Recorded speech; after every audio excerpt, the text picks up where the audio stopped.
క్రైస్తవులను ప్రేమించి 13 సంవత్సరాల నుండి మనందరినీ గౌరవించి ప్రేమించి ఈ క్రిస్మస్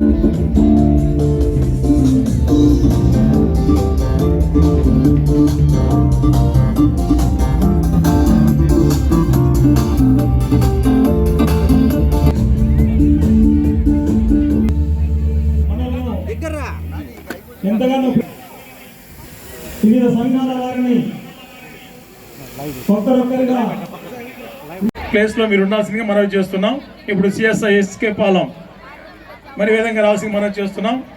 అలాగే మీ మధ్యకు క్యాండిల్స్ కూడా వస్తున్నాయి, మీరు తీసుకోవాల్సిందిగా మనవి చేస్తున్నాం.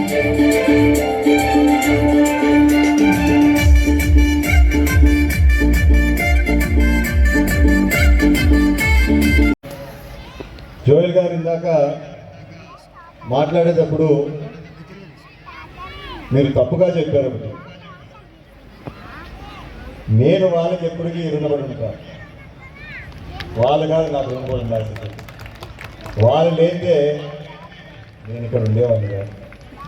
వాళ్ళు మాకు పెట్టిన భిక్ష అనుకోండి. ఇది ఈరోజు కాదు, ఇది దాదాపు 40 ఏళ్ళ నుంచి మా తాతగారు తర్వాత పెదనాన్నగారు తర్వాత తండ్రి గారి తర్వాత నేను, నాకు తెలిసి ఎక్కడ ఇటువంటి ఆదరణ అభిమానం ఎక్కడ లేదనుకుంటా మా ఊళ్ళో మాకు దక్కింది.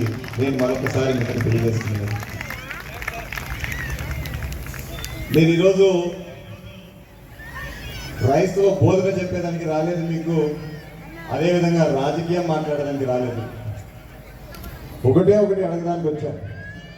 రిక్వెస్ట్, మీ అందరినీ రిక్వెస్ట్ చేసుకోవడానికి ఈ స్టేజ్ పైకి వచ్చాను. మీ అందరూ ఎంతో నమ్మకంతో నాకు ఈరోజు ఈ పదవిని ఇచ్చారు. మరి ఈ పదవిని నేను చక్కగా నిలబెట్టాలంటే మరి మీరందరూ కూడా నాకు కొంత బలం ఇవ్వాల్సి వస్తుంది. కుర్చీ ఇచ్చేది మీ అందరి చేతిలో ఉంది, బలం ఇచ్చేది మీ చేతిలోనే ఉంది. నేను బలం ఎందుకు అంటున్నానంటే, రోజు పొద్దున్న లేచినప్పటి నుంచి మా వంతు మేము పనిచేస్తున్నాం, మా వంతు మా శక్తి అంతా మేము ప్రదర్శించి మేమంతా ఎంతో ప్రయత్నం చేస్తూ ఉన్నాము. దయచేసి మీ అందరూ కూడా మాకు సహకారం చేయాలని చెప్పి కోరుతున్నాను. ఎందుకంటే మీరందరూ చూస్తూ ఉన్నారు, కౌన్సిలర్లు అయితేనేమి, చైర్మన్ గారు అయితేనేమి, అదేవిధంగా లోకల్గా ఉన్న ఇన్ఛార్జీలు అయితేనేమి, ప్రతి ఒక్కరూ రాత్రనక పొద్దుననక ఎప్పుడు చూసినా మీ వార్డుల చుట్టూ తిరుగుతూ మీకైనా సమస్యలు ఉన్నాయా లేదా అని తెలుసుకుంటూ ప్రతి ఒక్క పనిని వాళ్ళు ఏదో ఒక విధంగా ఒక 10 పనుల్లో 2 పనులు 3 పనులు 4 పనులు 5 పనులు ఏదో ఒకటైతే మీకు సాయం చేసుకుంటూ వస్తున్నారు. మరి వారందరూ కోరేది కూడా ఒకటే, మీ అందరి దగ్గర నుంచి దయచేసి మీ డ్రైనేజ్ కానీ మీ రోడ్లు కానీ బాగుండాలంటే మీరు ఎక్కడ చూసినా చెత్త ఇవ్వకుండా, మీకు చెత్త బండ్లు వస్తున్నాయి, చెత్త దాంట్లోనే వేస్తూ ఉండండి. ముఖ్యంగా డ్రైనేజ్ వ్యవస్థ మీరు అది చేస్తుంటే గత 5 సంవత్సరాలు దాని నిర్లక్ష్యం వల్ల నీళ్లు పోకోకుంటే కూడా ఈరోజు దాదాపు నెలకి 50 నుంచి 60 లక్షలు ఖర్చు పెట్టి చేయాల్సి వస్తుంది. అదే మీరు కానీ ఆ పనులు చేయకోకుండా ఉంటే ఈరోజు ఆ మిషన్ అవసరం లేదు, మనకి ఆ ఖర్చు పెట్టేదానికి అవసరం లేదు, ఆ ఖర్చు వేరే దానికి పెట్టుకోండి. నేను మరొకసారి మీ అందరినీ రిక్వెస్ట్ చేస్తున్నా, మేము ఒకరినే పనిచేసేది కాదు ఇక్కడ, మీరు కూడా ఒక చెయ్యేస్తేనే ఈ తాడిపత్రి బాగుపడుతుందని చెప్పి మరొక్కసారి మీ అందరినీ ఈ వేదిక నుంచి కోరుకుంటున్నాను. మరి ఎక్కువ సమయం తీసుకొని ఇప్పటికే చాలా లేట్ అయింది. మరొక్కసారి మీ అందరికీ మెరీ క్రిస్మస్ నా హ్యాపీ న్యూ ఇయర్. నేను ఎప్పుడు చెప్పేది మళ్ళా ఈ టూర్ కూడా చెప్తున్నాను, దయచేసి మీ పిల్లల పైన రోంత శ్రద్ధ చూపించండి. వాళ్ళని మనం ఇప్పుడే చక్కగా దీంట్లో మనం పెట్టినామంటే రేపు వాళ్ళ భవిష్యత్తు బాగుంటుంది. మనం నిర్లక్ష్యం చేశామంటే ఖచ్చితంగా వాళ్ళ భవిష్యత్తు మనమే పాడు చేసినట్టు అవుతుంది.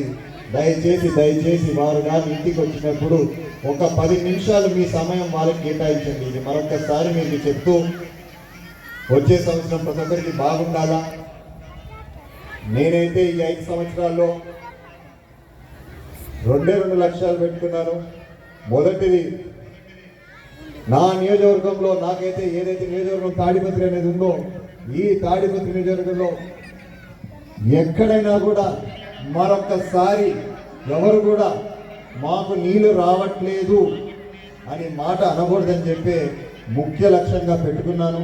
సో ఖచ్చితంగా ఈ 5 ఏళ్లలో మీ అందరికీ నీటి సమస్య లేకుండా చేస్తానని చెప్పి మరొకసారి ఈ సభాముఖంగా మీ అందరికీ తెలియజేస్తున్నాను.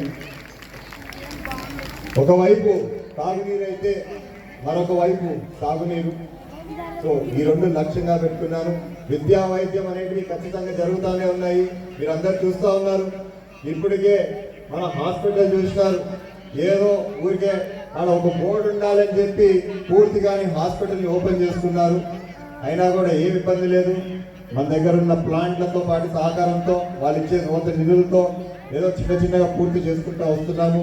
ఖచ్చితంగా 1 సంవత్సరం లోపల మన హాస్పిటల్ ఏదైతే ఉందో, ఈ వంటపర్కుల హాస్పిటల్ ఏదైతే ఉందో ఖచ్చితంగా రాష్ట్రంలో ఉన్న నంబర్ 1 హాస్పిటల్గా తీర్చిదిద్దాన్ని మరొకసారి మీ అందరికీ మాటిస్తున్నాను. కానీ వీటి అందరికంటే ముందు తాగునీరు సాగునీరు ఖచ్చితంగా నా అజెండా. ఈ 5 ఏళ్లలో ఎక్కడా నీళ్లు రావట్లేదు అని చెప్పి ఎవరు ఉండరు, అసలు ఆ విధంగా చేస్తానని చెప్పి మరొకసారి తెలియజేసుకుంటూ సెలవు తీసుకుంటాను. Thank you so much.